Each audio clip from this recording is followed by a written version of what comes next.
This is a pretty exciting time for education reform if you think about it. Every state is focused on how to improve what they're doing. In Florida, we've done many of the reforms that the Obama administration has proposed for other states. And so we're kind of ahead of the game in terms of accountability and the other measures.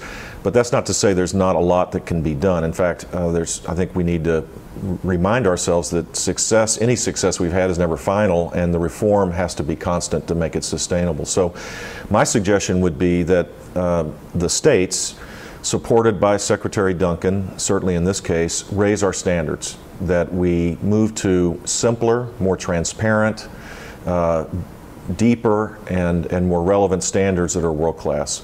We're competing with the Singaporeans and the Finns, who have significantly better standards.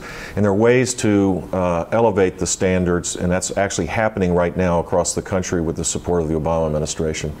Secondly, I think the barriers of entry for people from outside of the so-called education system ought to be torn down. If the best calculus teachers exist in Seattle, Washington, why is it that a class in Miami-Dade County can't access the best of class teachers that exist? In fact, they could exist around the world.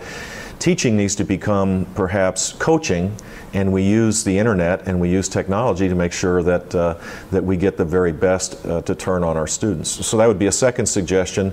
The Obama administration has monies for Racing to the Top, a $5 billion fund that could allow for states to be able to tear down those barriers if they so desire. There are a lot of people in the middle that are opposed to this, most particularly the teachers union, that wants to keep this antiquated system alive because it's adult-centric, not student-centered.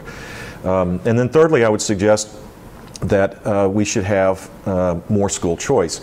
The idea that a student can't pick from a menu of offerings, or a parent for a student, that would include public and private, it could be a hybrid. We should not be defining education by the system, we ought to be defining it by the content.